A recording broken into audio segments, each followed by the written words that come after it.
Boa noite, amigos da Casa da Paz. Hoje, sexta-feira, da Paixão, não tinha de fato nenhum trabalho, ou não teria nenhum trabalho agendado lá na casa. Mas não é por causa disso que a gente pode, ou a gente vai ficar longe.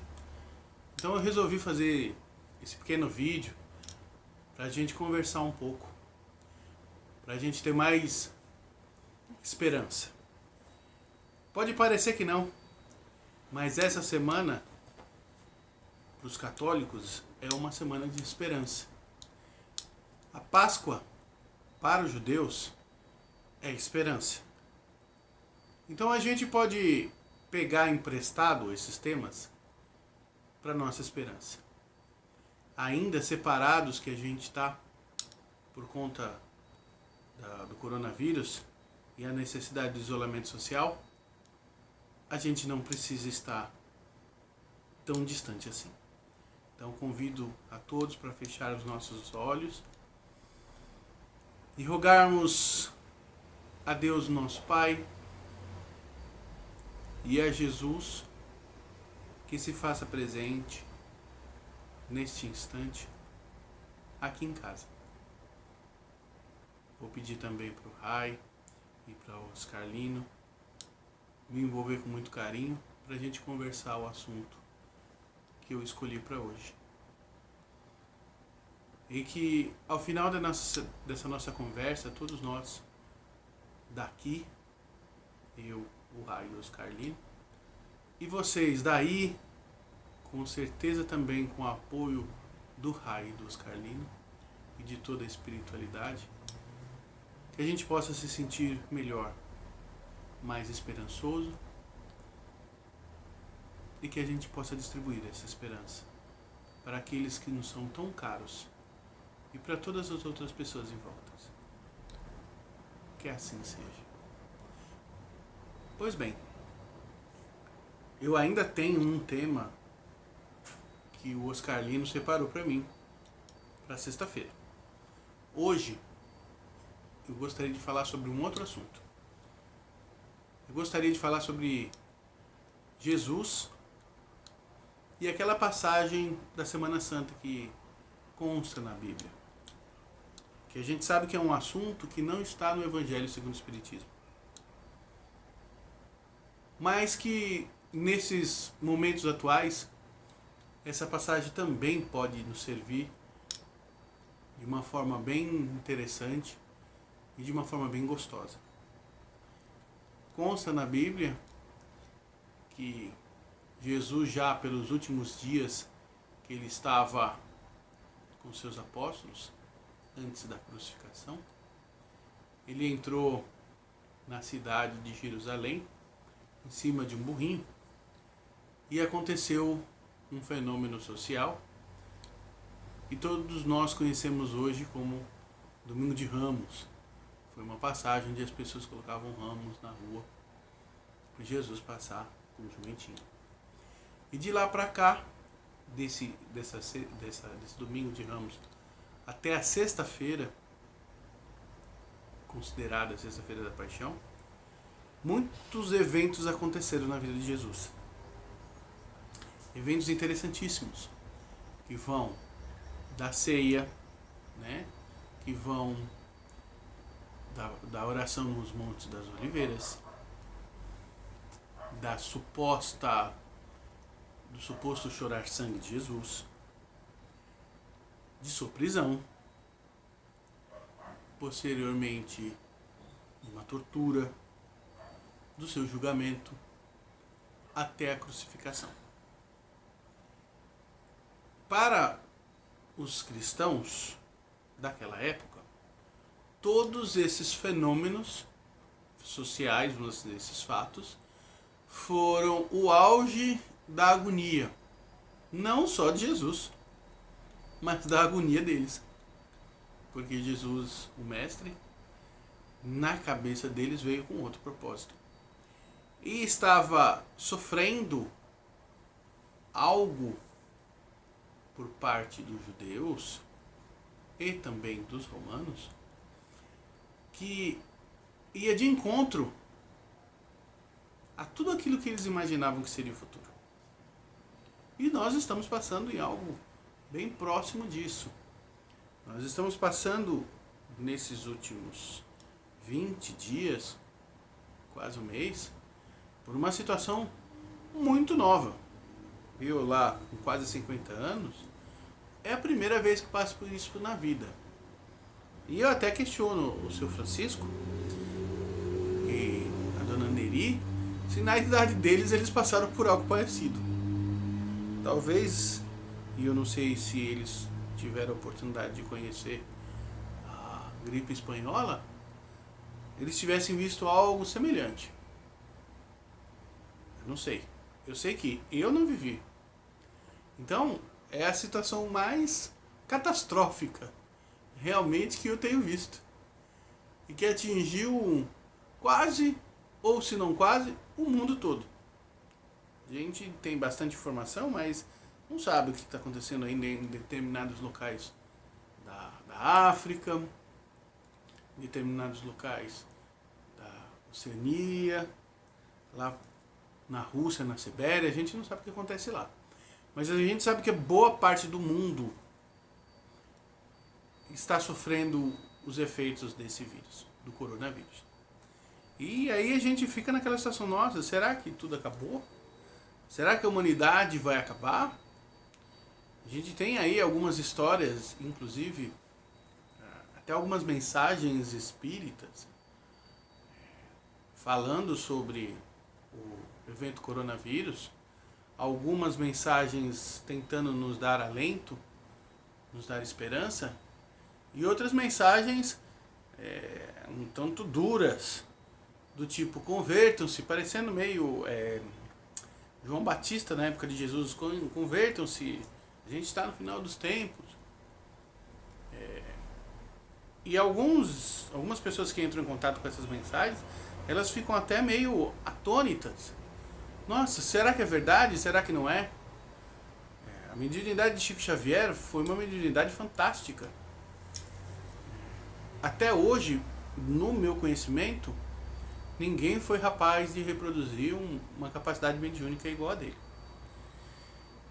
Mas a capacidade mediúnica, em geral, ela pode trazer informações do plano espiritual de assuntos de extrema importância. Até porque na época de Kardec não existia médium com a capacidade de Chico, mas os diversos médios que foram utilizados para a codificação, posterior a ela, para a revista espírita, para as informações que Kardec trazia na revista espírita, trataram de assuntos bem profundos, bem complicados. Então, a gente não pode desconsiderar que a mediunidade pode nos trazer informações do plano espiritual de extrema relevância e que a gente precisa tomar conhecimento delas. Mas a gente também não pode esquecer do que está contido no livro dos médiuns. E quando eu falo do que está contido, é quase a integralidade daquele livro, que nos faz estudar a mediunidade, a forma com que ela acontece, seus efeitos, as mensagens. E a gente precisa sempre ter como critério a análise, para não acharmos que qualquer mensagem que vem da espiritualidade, ela traz consigo verdades. Pode trazer partes de verdades, né? Algumas que a gente é capaz de compreender, outras que nós não somos capazes de compreender. Lembro que uma época, quando o Chico começou a escrever a série Nosso Lar, alguns críticos bem ferrenhos falavam que ele estava escrevendo sobre ficção científica. Hoje, se a gente pegar o que está escrito no livro Nosso Lar, não tem nada de ficção científica.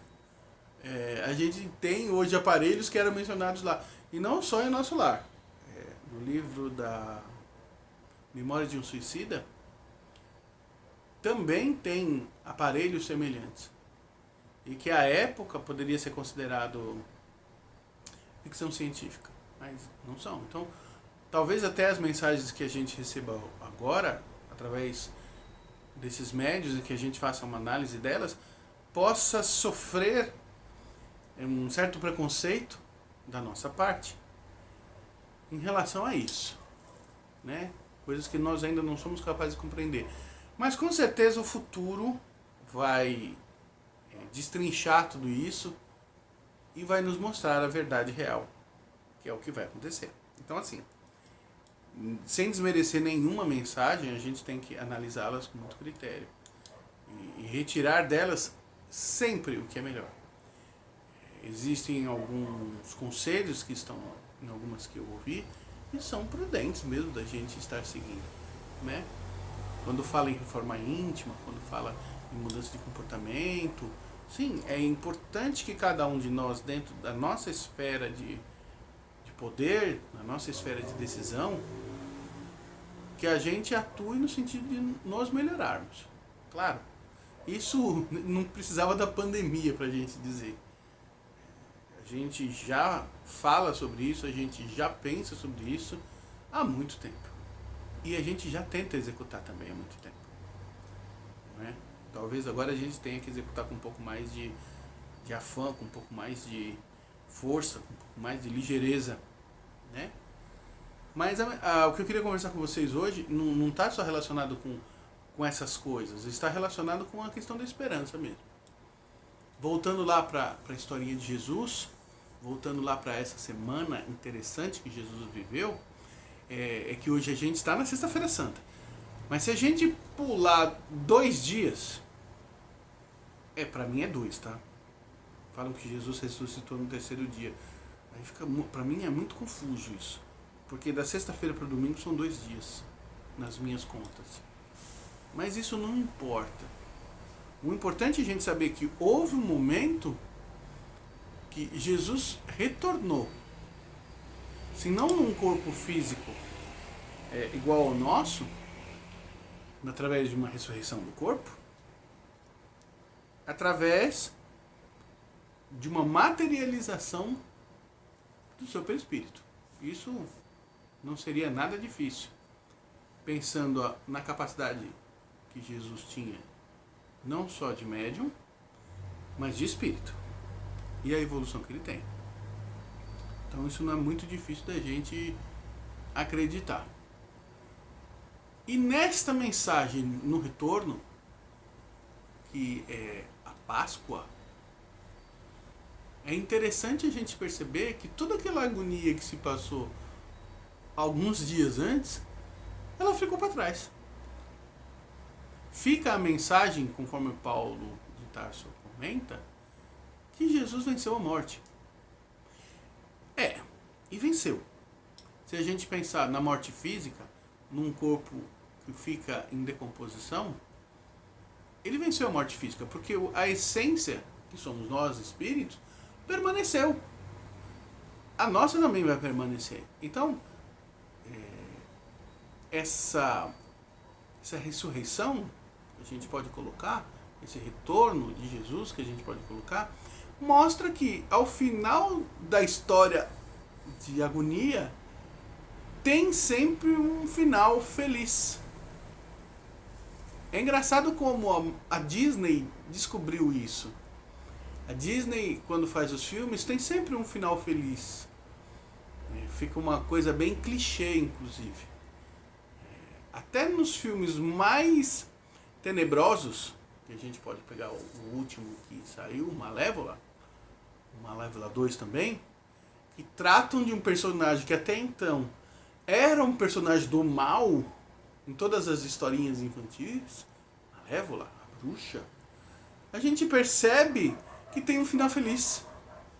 Tanto para aquele serzinho que era do mal, que através dessa nova visão da Disney não é tão do mal assim, tem lá todas as características que a gente tem, ciúme, egoísmo, que nós também possuímos, e que se a gente parar para perceber, dá para ver também nos mocinhos dos filmes de princesa.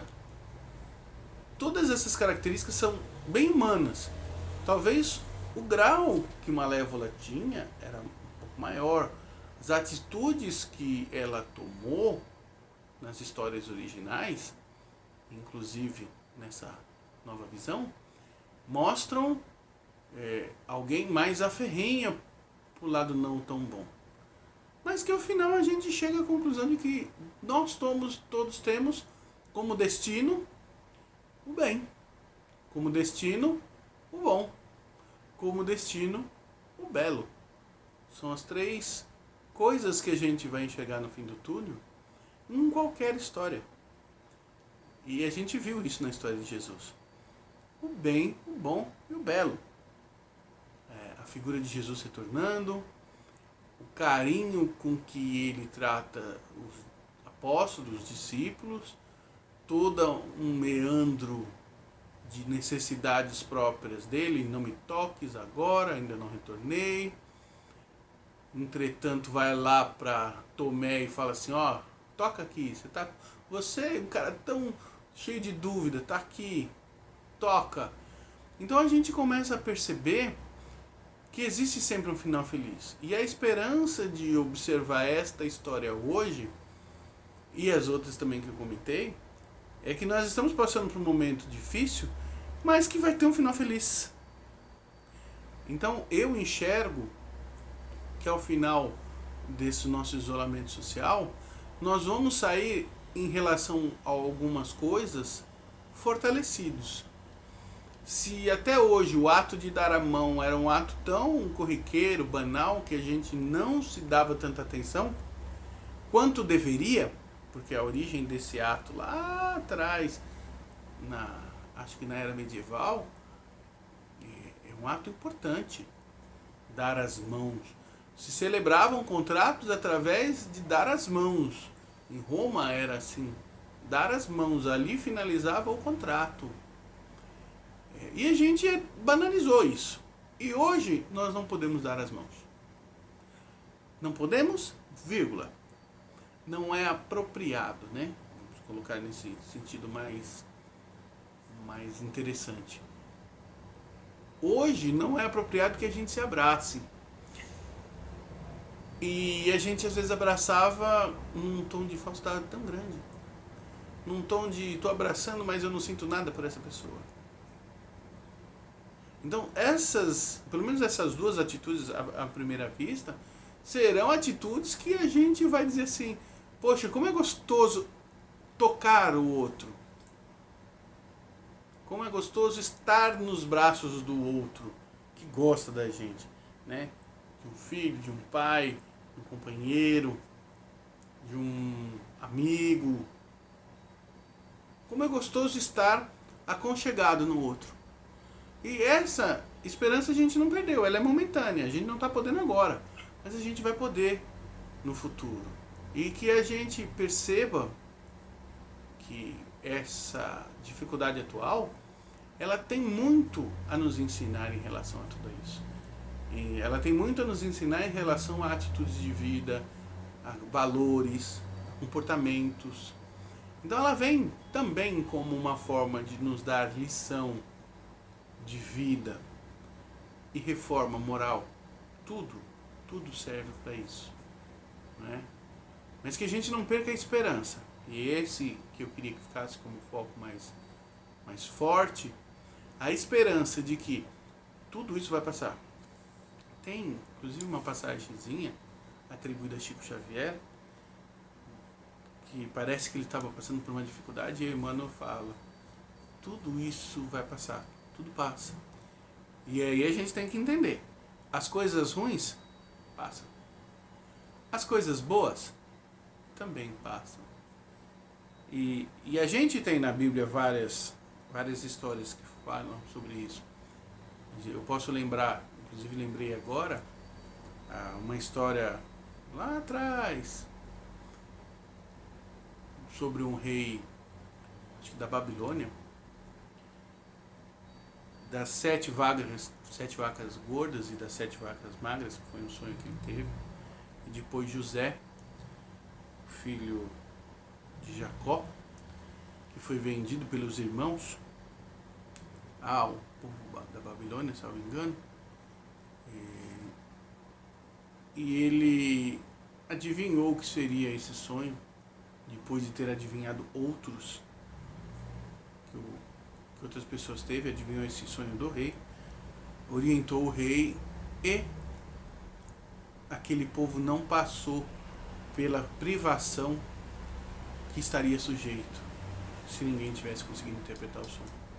Então, na Bíblia a gente tem muita história mostrando que as coisas mudam, que as coisas passam, que a gente passa por dificuldade e que depois vence essas dificuldades. E que tem um apoio divino para superar todas essas dificuldades.